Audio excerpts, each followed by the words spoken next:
무슨 일이 일어날지 아는가? 한국이 온다. 한국에 생길 일을 주목하라. 핵전쟁. 코리아가 온다. 핵이 터진다. 분명히 알아둬라. 홀로코스트보다 더욱 참혹할 것이다. 1994년 12월 한 이스라엘 랍비가 공개한 영상은 전 세계를 충격에 몰아넣기에 충분했습니다. 영상 속 주인공의 이름은 레비 사디아 나흐마니. 그는 수십 년 후 북한과 미국 간에 벌어질 핵참사에 대해 경고한 최초의 인물이었는데요. 현재 상황에서 북한의 핵 위협은 그리 낯선 주제가 아니라지만 이 영상이 정말로 이상했던 건 1994년 당시의 국제정세상 북한이나 한국이 언급될 분위기 자체가 아니었기 때문입니다. 30년 전 세계인들의 이목은 온통 사담 후세인과 카다피 등 중동권 독재자의 만행에 쏠려 있었고, 이는 이스라엘 언론도 다르지 않았습니다. 북한이 간혹 이슈로 부각될 때도 있었지만 서방에선 그저 한 줄짜리 뉴스에 그쳤으며, 대부분 서방 국가의 입장에선 나흐마니가 지목한 코리아란 굉장히 낯설고도 멀게 느껴진 나라였습니다. 실제로 같은 시기 북한에선 김정일이 5달 전 사망한 김일성의 통치권을 넘겨받는 등 급진적인 변화가 있긴 했으나 9년 전인 1985년 핵확산 방지 조약인 NPT의 서명함과 동시에 단 한 차례의 핵실험도 진행하지 않아 중동권에서조차 관심밖의 나라였는데요. 그럼에도 그는 영상에서 코리아를 여러 차례 언급하며 한반도 위기설에 불을 지폈고, 심지어 한국의 수도인 서울을 지칭하며 서울이 종말의 근원지가 될 것이란 말도 서슴지 않습니다. 물론 근거는 없었습니다. 굳이 근거라고 된 건 서울이 히브리어로 지옥을 뜻하는 SHEOL과 발음이 비슷하다는 것이며, 성경 구절을 인용해 3차 대전의 참상이 지옥에서 시작될 것이라 묘사한 게 전부였죠. 그런데 한참이 지난 후 놀라운 반전이 일어납니다. 애초에 그의 예언이 주목받기 시작한 건 1994년이 아니라 12년이 지난 2006년 북한이 처음으로 핵실험을 단행하고 나서였습니다. 이후 2009년 2차 핵실험, 2013년 3차 핵실험을 벌인 북한이 2016년에도 2차례의 핵실험을 단행하면서 나흐마니 예언의 신빙성을 높이는 계기가 됐는데요. 이런 가운데 ICBM급 화성10 사형 시험 발사에 성공한 북한이 제6차 핵실험에 대해 대륙간 탄도장착용 수소탄 시험이라고 못 박으며 괌 포위 사격을 운운하자 세계 여론도 급속히 얼어붙기 시작합니다. 당시 트럼프 대통령은 북한이 위험한 핵실험을 함으로써 미군은 전쟁 준비가 됐다고 응수했으며, 실제로 일부 군사학자들은 2018년이 실제 한반도에서 전쟁이 벌어질 뻔한 가장 위험한 해였다고 언급하기도 했습니다. 다소 찜찜했던 건 나흐마니가 생전 유대교 교리인 종말론에 관련된 예언을 여럿 내놨다는 것이며, 1967년 3차 중동전쟁과 1973년 4차 중동전쟁, 그리고 1990년에 있었던 걸프전의 발발 연도를 정확히 맞췄다는 것, 그리고 나흐마니는 문제의 코리아 영상을 공개한 뒤 한 달 후 의문의 죽음을 맞이하게 됩니다. 현재로선 나흐마니가 왜 그런 예언을 했는지 알 수 없게 됐지만 30년 후 나흐마니의 예언대로 흘러가는 한반도 정세. 최근 북한 관영 매체 조선중앙통신에 따르면 김정은이 신형 240mm 방사포 무기 체계를 돌아보고 이를 올해부터 실전 배치에 들어간다는 충격적인 뉴스를 보도했습니다. 240mm 방사포란 북한이 서울 불바다 위협을 할 때마다 등장했던 장사정포 중 하나로, 매체는 추가적으로 자동사격 종합지휘 체계도 완성했다는 등 이르면 2024년부터 2026년까지 전부대를 대상으로 교체 준비에 착수할 것이라 밝혔는데요. 기존 240mm 방사포는 사거리가 4060km로 추정됐지만 신형 240mm 방사포의 사거리는 최대 100km까지 늘어날 수 있고, 이는 서울과 수도권을 겨냥해 직접 타격할 수 있다는 의미이기도 했습니다. 하지만 진짜 문제는 240mm 방사포 따위가 아니었습니다. 독일의 미사일 전문가인 마커스 실러 ST 애널리틱스 대표에 따르면 북한이 최근 초대형 방사포를 발사했다고 주장한 것과 관련해 특정 고도에서 공중 폭발 모의 시험도 진행했다고 밝힌 것에 주목하며, 이는 전술 핵탄두 탑재를 가정해 발사 시험을 한 것으로 추정했습니다. 실러 대표는 북한이 발사했다고 주장하는 초대형 방사포의 이름은 KN-25로 불리는 단거리 탄도미사일로 쉽게 운반할 수 있을 만큼 충분히 작고 가볍다면 무엇이든 탑재해 발사할 수 있는 600mm 방사포와 만나게 될 시 이론적으로 소형 핵탄두 장착이 완벽하게 가능하다고 주장했는데요. 참고로 전술핵으로 사용 가능한 소형화된 핵탄두의 경우 직경 600mm 정도로 생산하는 건 실제 존재하는 제작법 중 하나이며, 북한이 정말로 이러한 소형 핵탄두를 보유하고 있다면 장사정포를 쏘듯 수도권 방향으로 핵무기 투발이 가능하다는 이야기가 됩니다.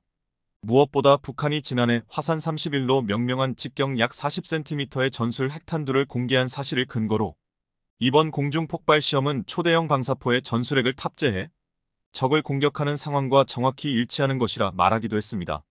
탄두의 크기에 따라 다르긴 하나 10킬로톤 이하로 가정할 경우 이 정도 크기의 전술핵이라면 물론 과거 히로시마나 나가사키에 떨어진 원자폭탄 정도의 규모는 아닙니다. 다만 일부 지역이나 도시, 군시설 정도는 지도에서 지울 수 있는 정도의 파괴력을 갖췄다는 것이며 또한 많은 인명피해를 야기할 수 있는 치명타가 될 것임은 분명해 보였죠. 게다가 이를 사전에 격추할 수 없도록 다량의 방사포를 이용해 일반 포탄과 섞어 쏘기를 한다면 이스라엘의 아이언돔조차 막기 힘든 공격을 한국이 방어하기란 여간 힘든 일이 아닐 수 없을 겁니다. 엎친 데 덮친 격으로 상황이 이토록 급박한데 트럼프 미 대통령 후보가 방위비 증액을 이유로 주한미군 철수까지 주장하고 있으니 한국군은 최소 6개월 앞으로 다가온 미 대선에 앞서 자주국방과 관련한 의미 있는 결과물을 내놔야 할 상황인데요. 그런데 최근 독일의 한 군사 전문가에 따르면 주한미군은 전쟁 억제력 면에서 분명 이득이긴 하나 한국의 자체 군사력을 약화시키는 측면이 있기 때문에 언젠가 한 번은 벌어질 전쟁이라면 주한미군을 조기 철수하는 게 훨씬 나은 결과를 가져올 수 있을 것이라는 새로운 주장을 내놔 화제가 되고 있습니다. 그가 이런 황당무계하게 들리는 주장을 내놓은 근거는 바로 미국조차 경계한 한국의 폐광산 2011년 당시 한국의 핵개발 비화를 다루는 소설을 근거로 2000년대 초반 모자씌우기라는 이름의 제2차 핵개발 및 핵실험이 있었다는 음모론이 대두된 적이 있습니다. 해당 내용에 따르면 군사정권 시절 멈췄던 핵 프로그램이 참여정부 시절 재개돼 여러 정부로 인수인계됐고 2004년 당시 IAEA의 한국 핵물질 사찰 파동과 2005년 동해상 미임계 실험 의혹들이 한국의 비밀 핵개발과 관련이 있다는 것인데요. 이에 대해 이른바 모자씌우기 실험 기자재가 존재하지 않는 것, 레이저 재처리기가 러시아제가 아니라 한국에서 제조되었던 점과 이 장비가 10년 만에 폐기됐다는 점, 게다가 해당 실험 장비의 제작비와 연구비 출처가 존재하지 않는다는 점과 실험에 참가한 교수 이외의 인물에 대한 조사가 명확히 이루어지지 않았다는 사실들도 한국의 핵무장을 의심하는 원인이 되기도 했습니다. 뿐만 아니라 한국의 실험용 원자로인 트리거3가 4년간 유지되던 과정에서 직원들이 상주 근무 중이었음에도 운영 후 폐기 예정이었던 기자재가 유실됐다는 이유로 행방불명된 점, 한미 협정으로 모든 핵연료를 미국에서 들여와야 하지만 이 원자로가 실제 가동되었다는 증언이 있었음에도 당시 핵연료의 출처가 불분명한 점 등을 미루어 볼 때 한국 역시 이스라엘의 방식을 따라 약 200여 발의 핵무기용 플루토늄을 추출했을 가능성이 높았습니다.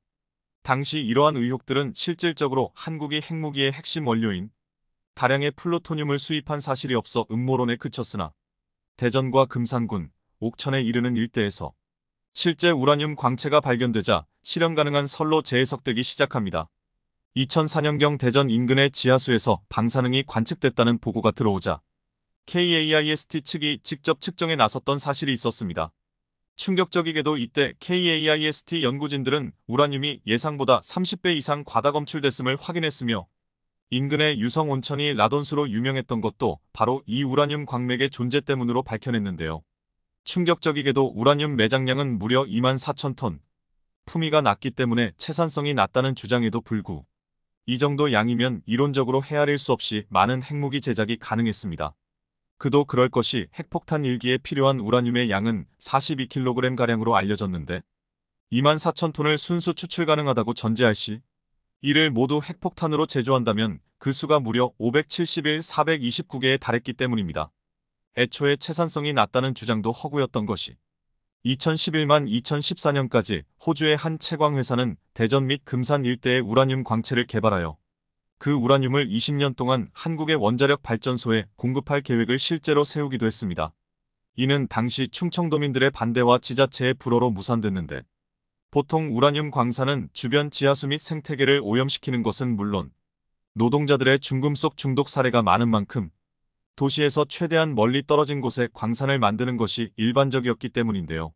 참고로 대전 인근에 거주하던 인구는 대략적으로 250만. 현실적으로 불가능한 건 당연했지만 국가적 위기 상황엔 무엇이든 가능한 법. 정말로 주한미군이 철수한다면 한국은 이미 생산체계를 완성한 이곳에서 다량의 우라늄을 채취해 동아시아에서 가장 많은 핵무기 제조가 가능해질 것이며 이것이 의미하는 건 새로운 군사강국 한국이라 정의할 수 있겠습니다. 다시 말해 주한미군이란 한국을 보호함과 동시에 한국의 잠재력을 누르고 있던 양날의 칼날이었던 것. 국제 정세에 극도로 민감한 한국의 상황상 우라늄 채광 작업은 이미 착수 중일지도 모르겠습니다. 미국 정부가 실제로 독일 주둔 미군 감축을 통보했습니다. 따라서 한국에는 결국 관련 논의가 심화될 것으로 보이는데 이것은 장차 주한미군의 감축 가능성도 제기되며 여기에는 한국의 비밀병기 언급도 반드시 있게 됩니다. 1. 미국 주한미군 감축 가능성. 트럼프 대통령의 측근이 주한미군의 철수 가능성을 언급해 적지 않은 파장이 일 것으로 예상되고 있습니다. 트럼프 행정부가 들어선 이후에 미국에서는 여러 차례 주한미군 감축 가능성을 언급해왔습니다. 트럼프 대통령은 공식 석상에서 미국의 돈이 왜 해외에서 줄줄 새고 있는지 모르겠다고 언급했으며 한국에 대해서는 미국을 벗겨먹고 있다는 등 한국에서 보는 손해가 크다고 막말까지 했습니다. 그런데 이것이 대통령 개인의 의견에 그치는 게 아니라 측근의 입에서 공식적으로 나와서 주목이 됩니다. 특히 이것은 주동 미군을 감축하는 가운데 리처드 그리넬 전 독일 주재 미국 대사가 독일 매체와의 인터뷰에서 독일 미군을 줄이는 것뿐만 아니라 한국을 포함한 다른 나라도 있다고 이야기해서 사실상 미국 내부에서 어느 정도 이야기가 진행된 게 아니냐는 의혹을 불러일으키고 있습니다. 게다가 리처드 그리넬 전 독일 주재 미국 대사는 트럼프 선거 캠프에 합류할 것이기 때문에 더욱더 내부 사정에 밝은 것으로도 보입니다. 그는 미국 납세자들은 외국의 안보를 위해 너무 많은 돈을 지출하는 데 피로감을 느끼고 있다고 지적했습니다. 이어 트럼프 대통령이 해외 주둔 미군을 미국으로 데려오겠다는 결정을 내리는 것은 전혀 놀랄 일이 아니다라고 강조했습니다. 그런데 그리넬 전 주독 대사가 한 말 가운데 한 가지 논란이 될 만한 이야기 거리가 있습니다. 그는 이번 독일 미군 철수가 지칠 회의에 메르켈 총리가 오지 않은 것도 한 원인이라고 이야기한 것입니다. 즉, 트럼프 대통령의 독일 미군 감축 지시는 다소 감정적으로 이뤄진 게 아니냐는 것입니다. 따라서 이러한 감정적 격양으로 인한 미군 감축은 트럼프 재선의 다급함과 맞물려 도미노처럼 전 세계에 일어날 수 있다는 우려가 되고 있습니다. 미국 의원들은 주한미군을 마음대로 감축할 수 없다는 국방수권법을 통과시켰습니다. 따라서 한국은 다른 국가들보다는 낫다고 할 수 있습니다만 안심할 수는 없습니다. 한미 양국은 11차 주한미군 방위비 분담금 협정 SMA도 마치지 못한 상황으로 트럼프의 심기를 건드릴 수 있습니다. 즉, 방위비 협상이 트럼프 뜻대로 되지 않는다면 언제든지 그리넬 주독 전 대사 말처럼 주한미군도 장기적으로라도 감축 단계에 들어간다는 것입니다. 2. 한국. 결국 자주국방밖에는 없나. 독일 정부는 10일 미국 정부가 독일에 주둔 중인 미군 감축을 검토 중이라는 내용을 전달받았다고 밝혔습니다. 지금까지는 트럼프 대통령의 으름장으로 치부되었고 백악관에서도 미군 감축은 사실이 아니라고 했습니다만 이러한 미국의 통보가 정부 간의 사실 확인이 된 셈입니다. 독일의 미군 공백은 결국 러시아의 군사 위협의 증대가 되어 나토의 군사적 대응 태세가 흔들린다는 말이 됩니다. 나토 총장은 결국 이런 미국의 공백 우려가 현실화되자 한국 같은 글로벌 파트너의 공조가 필요하다고 강조합니다. 한국도 유럽 서방사회와 같은 민주주의 국가이고 오랜 나토의 협력 파트너로서 군사 참여까지 독려받는 것입니다. 이러한 서방의 다급한 움직임은 궁극적으로 미국이 아시아 태평양 지역에서 한국과 일본을 앞세워서 미국의 안보를 어느 정도 대신하려는 움직임이 나올 수도 있다는 우려도 제기되고 있습니다. 미국은 현재 당장 주한미군 등을 감축하는 것은 자신들에게도 매우 불리한 국면이 나오기 때문에 한국과 일본의 방위비를 올려달라고 강력히 요구합니다. 그러나 이러한 방위비 협상이 제대로 되지 않을 경우 언제든지 주한미군 감축 카드로 연결될 수 있는 것이죠. 주한미군이 감축되면 결국 북한이나 중국 혹은 러시아까지 한국의 안보를 위협하려 들 것이기 때문에 한국이 자주 국방력을 갖추는 것이 궁극적 해결책이 될 것입니다. 또한 주한미군이 필요 없으려면 오랫동안 거론되어 온 논란거리인 대한민국 핵무장론이 다시 나올 것입니다. 3. 대한민국 결국 핵무장이 답인가? 과거 미 매티스 국방장관은 북한의 군사력을 어떻게 억제할 것인가에 대해서 한국의 전술핵 배치가 한 방법이라며 사실상 독일 내에도 러시아의 군사력 억제를 위해서 전술핵을 배치한 사례도 언급을 한 바 있습니다. 현재 상황에서 분명 해외에 파병된 미군이 의도치 많은 국방비 지출이 나오고 있고 미국도 예전과 같은 전 세계의 경찰 역할이 싫다면 결국 대한민국에 핵무기를 배치하는 것이 한 방법이라는 것입니다. 게다가 한국은 핵폭탄을 순식간에 수백 개를 제조할 수 있다며 미국의 적절한 역할론을 강조하기도 합니다. 찰스 퍼거슨 미국 과학자협회장은 과거 북한이 핵실험을 여러 차례 해오자 미국은 한국, 일본과 같은 동맹국에 대해 훨씬 더 강한 만전 보장을 해줘야 한다면서 자칫 불안한 한국 등 동맹이 핵무장에 나설 수도 있다는 것입니다. 퍼거슨 회장은 관련 보고서에서 한국은 이미 일반 원자로에서 수백 개의 핵폭탄을 제조할 분량의 플루토늄을 확보하고 있어 마음만 먹으면 단기간 내 수십 개의 핵폭탄을 만들 수 있다며 미국이 핵우산을 적극 제공해야 한다고 강조했습니다. 실제 이러한 미국의 관련 논의는 한국의 사드 배치의 계기 중 하나가 된 것으로 파악되고 있습니다. 한국이 핵무기를 만들기 전에 미국이 많은 옵션을 제공해야만 동맹도 불안을 감수할 수 있다는 것입니다. 여기에 퍼거슨 보고서는 대한민국이 핵무기 제조의 삼박자로 볼 수 있는 핵물질, 핵탄두 설계, 운반 재개를 이미 확보했거나 손쉽게 확보할 수 있다고 제시합니다. 특히 핵물질은 이미 가통 중인 원전에서 쓰다 남은 핵연료에서 플루토늄을 추출하는 방식으로 충분히 확보할 수 있다는 게 보고서의 설명입니다. 이 보고서는 매우 구체적으로 가압 경수로 PWR보다는 월성에 위치한 4개의 가압 중수로 PHWR에서 핵무기 제조에 필요한 준무기급 플루토늄을 추출할 수 있을 것으로 보고 있습니다. 이미 월성 원전의 사용 후 핵연료 시설에 4,330개의 핵폭탄 분량인 26,000kg의 원자로급 플루토늄이 보관돼 있다고 추정했습니다. 사실 한국의 핵폭탄 제조 능력은 얼마든지 가능하고 핵 관련 기술에서 세계 정상급이라고 봐야 할 것입니다. 퍼거슨 보고서는 한국이 핵폭탄을 터뜨리는 기폭장치에 필요한 크라이트론에 대한 기술적 접근이 이미 가능한 상태이고 핵탄두 내 플루토늄 주변을 에워쌀 고성능 폭약 제조 능력도 세계적 수준이라고 밝혔습니다. 여기에 한국은 나이키 허쿨리스 대공 미사일과 탄도, 순항미사일인 현무, 공군 주력 전투기인 F-15와 F-16 등 핵폭탄을 운반하는 최첨단 무기체계도 충분히 확보하고 있다고 보고서는 강조했습니다. 그런데 여기에 한국이 정말 핵무장을 할 수밖에 없는 상황까지 있다고 보고서는 언급하고 있습니다. 4. 한국 이 경우에는 무조건 핵무장할 것. 여기에 마지막으로 한국이 핵무장을 거의 무조건 하는 경우도 언급했는데 바로 일본이 핵무장을 하는 겁니다. 일본이 핵무장에 나설 경우 한국은 주변 핵무장국들에 둘러싸이는 사실상의 포위 구도에 갇히게 되는 만큼 이를 타파하기 위한 수단으로 적극적 핵능력 증강에 나설 것이라고 보고서는 밝혔습니다. 일본 역시 원자력 개발을 한 국가로서 핵무장 가능성이 늘 제기되어 온 바 있으며 미국은 주한미군을 비롯 주일 미군에게도 방위비 증강을 요구하거나 미군을 감축하겠다는 제스처를 연일 보내고 있는 상황입니다. 여기에 일본 역시 러시아나 중국으로부터 지속적인 안보의 위협을 받고 있으므로 미국이 발을 빼게 되면 언젠가는 핵무장에 대한 움직임이 없을 수 없다는 것입니다. 미국 핵비확산정책교육센터 NPC의 헨리 소콜스키 대표는 2014년 하원 외교위원회 공청회에 나와 일본 정부가 아오모리현에 건설 중인 로카쇼무라 핵재처리 공장이 정식 가동되면 매년 2,000개의 핵폭탄을 만들 수 있는 플루토늄을 생산할 것이라며 우려를 표한 바 있습니다. 그런데 일본은 한국에 대해서는 먼저 도발을 하는 경우가 많으므로 한국은 이에 대해서 세컨 스트라이크 능력을 키울 것이라는 것입니다. 세컨 스트라이크는 먼저 핵공격을 받으면 핵공격으로 즉각 응징 보복하는 것을 말합니다. 일본의 핵무장은 한국에 있어 좋은 빌미가 되기 때문에 퍼거슨 보고서가 가장 우려하는 바라고 할 수 있습니다. 5. 한국 핵무장 과연 가능할까? 우선 한국이 핵무장의 길에 나설 가능성은 현실적으로 제로에 가깝다는 게 외교 소식통들의 한결같은 지적입니다. 한국은 1992년 한반도 비핵화 선언에 따른 의무를 충실히 이행하면서 북한으로 하여금 비핵화에 나서도록 압박하는 위치에 서 있기 때문에 핵무장을 한다는 것이 말이 안 됩니다. 핵무기 제조에 쓰일 수 있는 농축재 처리 기술은 한미원자력 협정에 의해 강력히 금지돼 있기도 합니다. 여기에 한국의 핵무장을 부추길 요인의 하나인 일본의 핵무장은 미국의 반대로 불가능하다는 게 외교가의 시각입니다.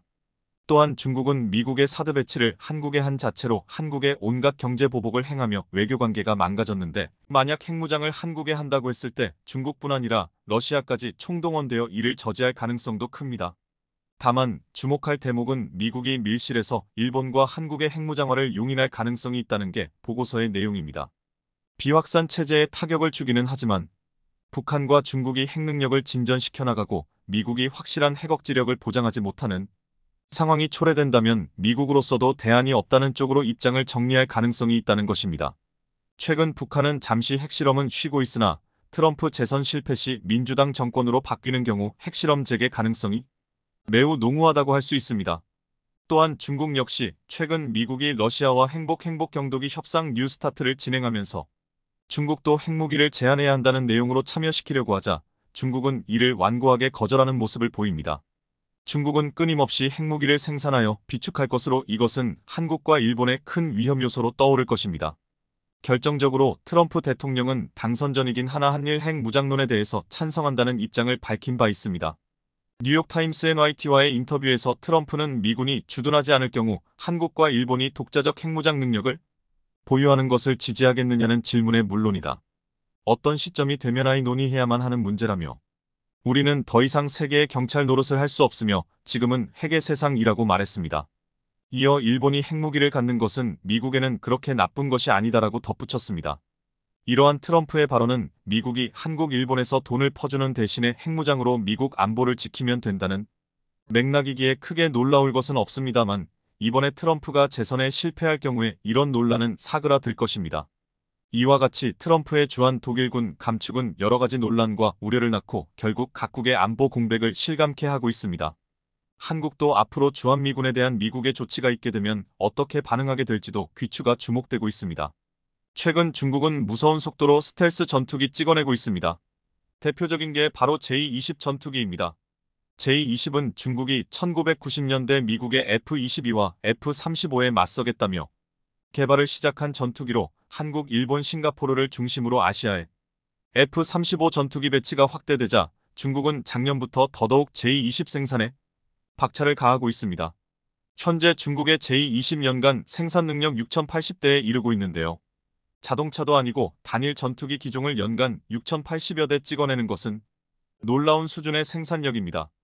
F-35 전투기의 경우 록히드 마틴이 한 해 생산할 수 있는 대수가 153대이며 이 가운데 102대는 동맹국에 배정된 물량입니다.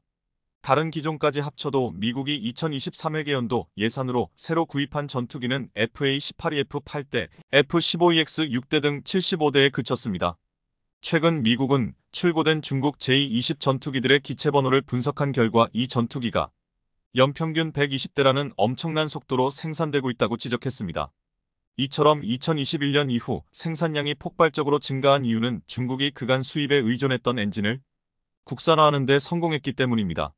만일 중국이 현재 같은 속도로 J-20을 찍어낼 경우 2025년 스텔스 전투기 보유량은 500대를 넘어서게 됩니다.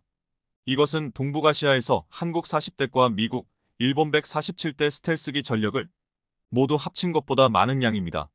중국은 그동안 J-22인 미국 F-22에 비견되는 대형 고속 스텔스 전투기로 조기 경보기와 연계해 300km 밖 공중 표적의 장거리 공대 공미사일 4발을 날릴 수 있는 위협적인 전투기라며 자랑해왔습니다. 그런데 미 태평양공군 사령관이 중국이 국력을 기울여 제작하고 있는 중국판 스텔스기 J-20은 그리 걱정할 필요가 없다라며 평가절하해 그의 발언이 주목받고 있습니다.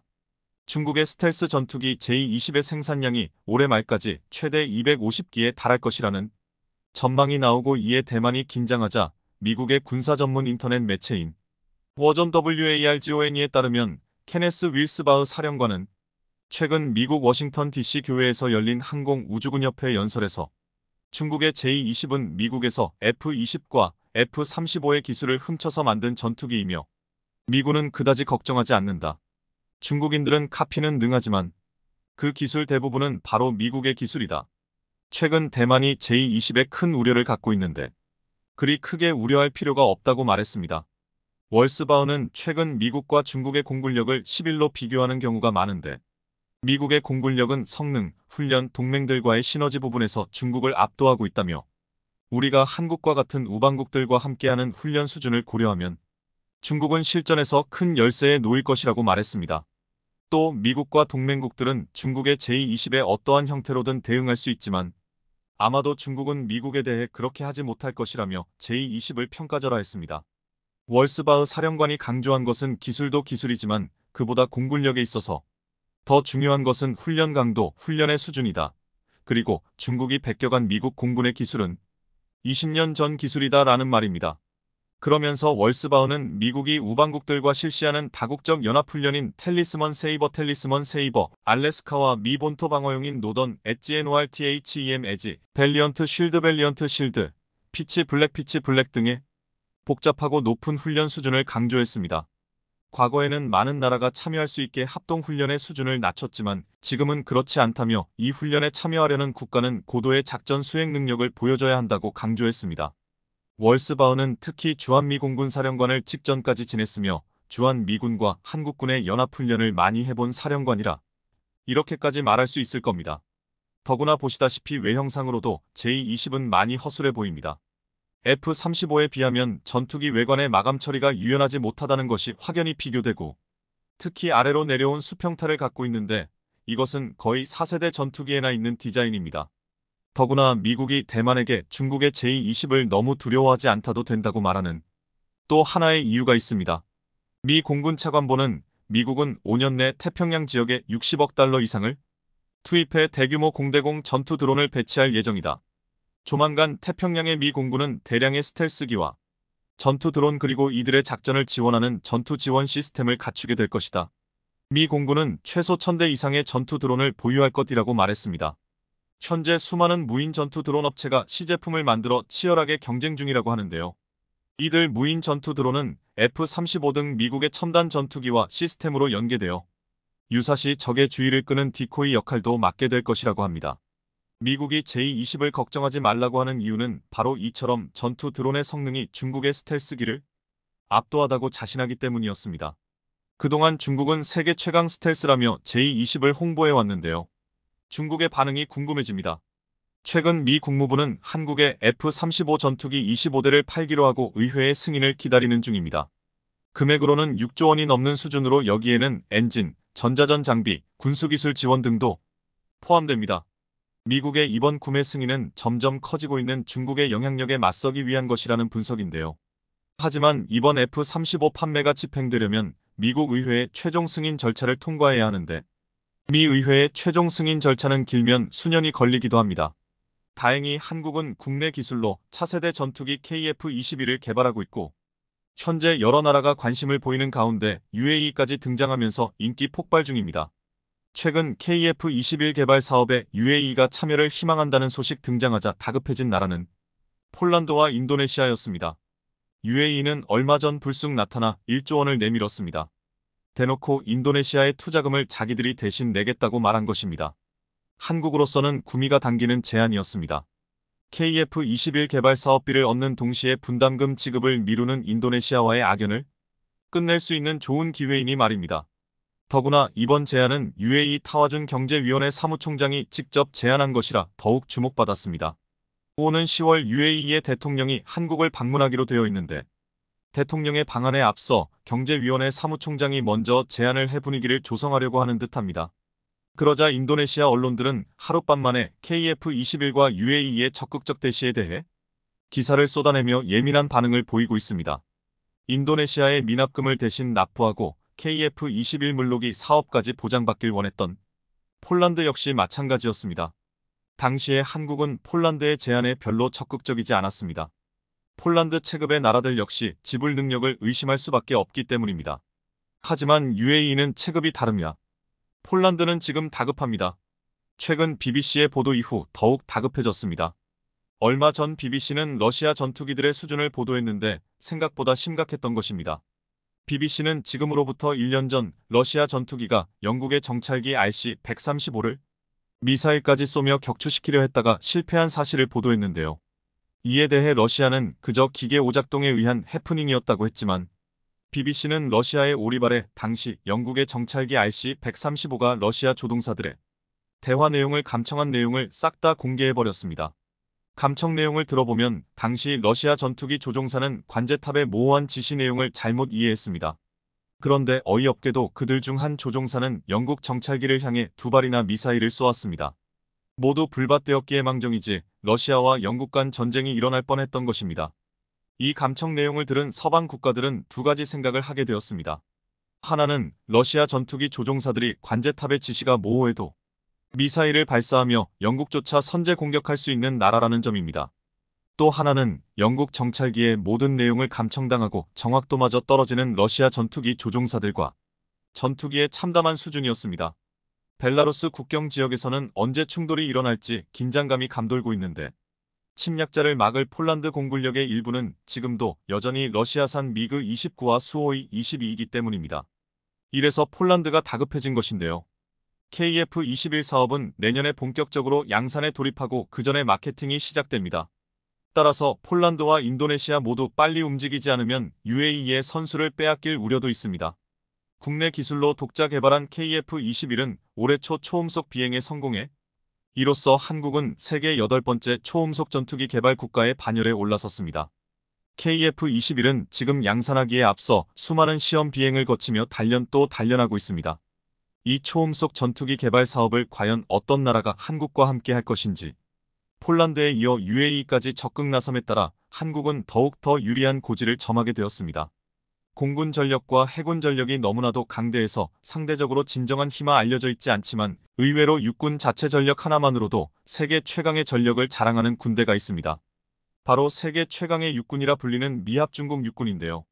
걸프전 당시 미 공군과 미 해군이 위낙 엄청난 화력과 기술을 바탕으로 압도적인 전과를 낸 덕분에 미 공군이 폭격을 담당하는 동안 미 육군은 싸우지 않고 하루에만 100km를 전진만 해대는 믿을 수 없는 일이 벌어지기도 했습니다.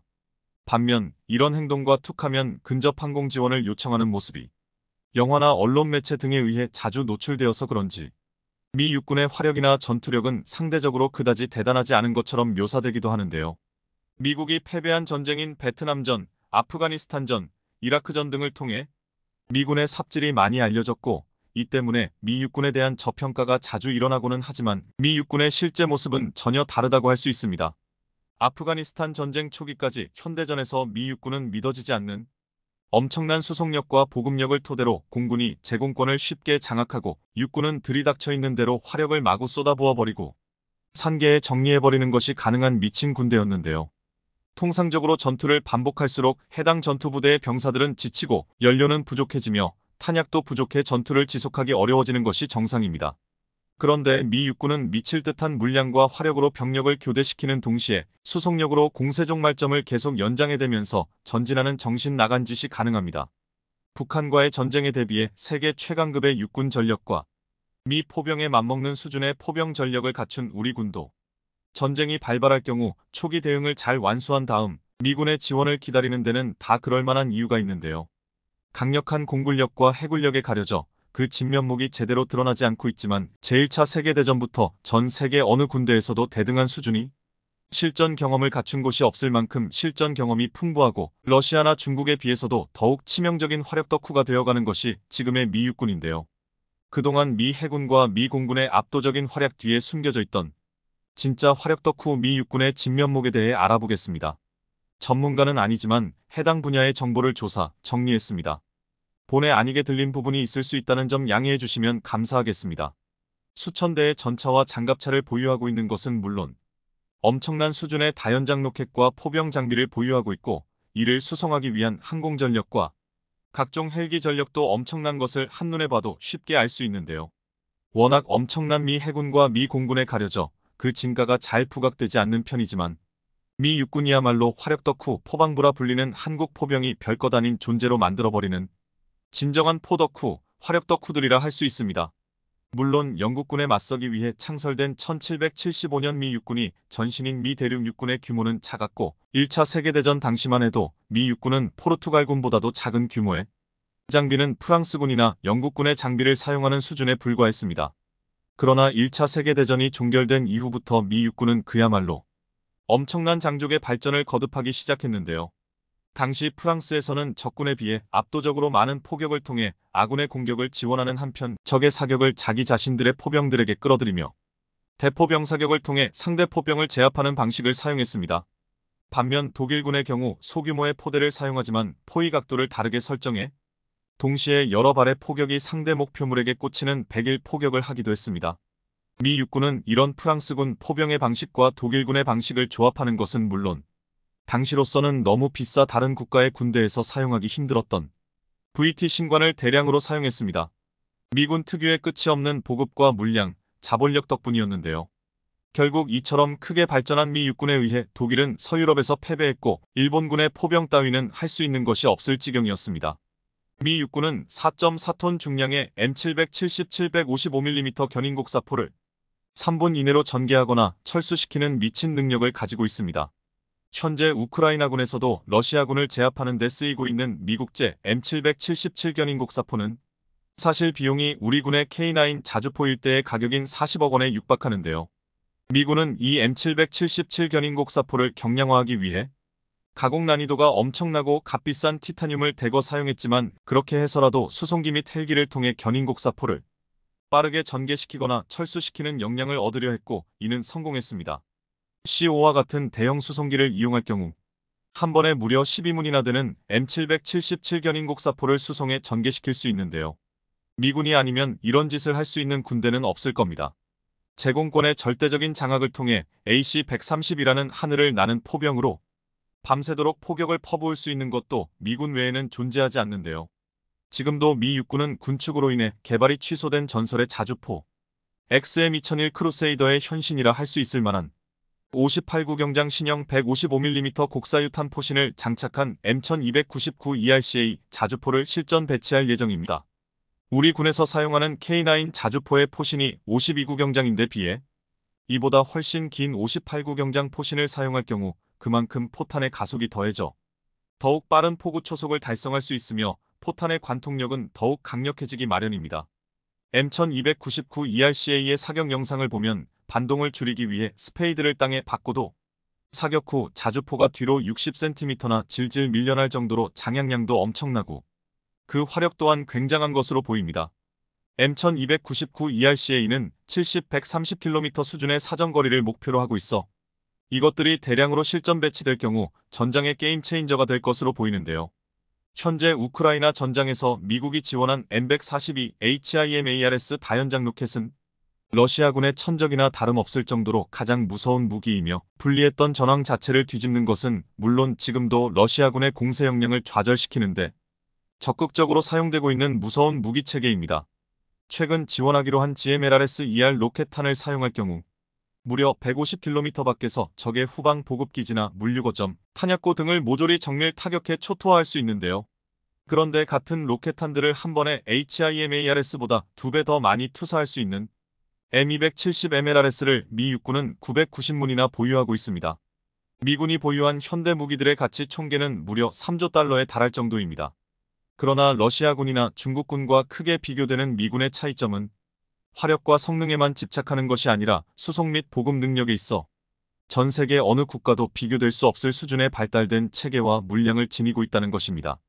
2차 세계대전 당시 일본군이 풀뿌리와 벌레를 잡아먹고 있을 동안 미군은 스팸이 남아돌아 참호 바닥을 스팸 통조림 캔으로 뒤덮어버렸다는 일화나 아이스크림을 대량 생산하는 대형 선박을 가져와 전쟁 기간 동안 즐겨 먹었다는 일화, 에밀 에이브람스 전차에서부터 작은 램프에 쓰이는 기름까지 전투기나 전략 폭격기 등의 연료로 쓰이는 JP-8항공유로 통일해버렸다는 사실은 이제 유명합니다.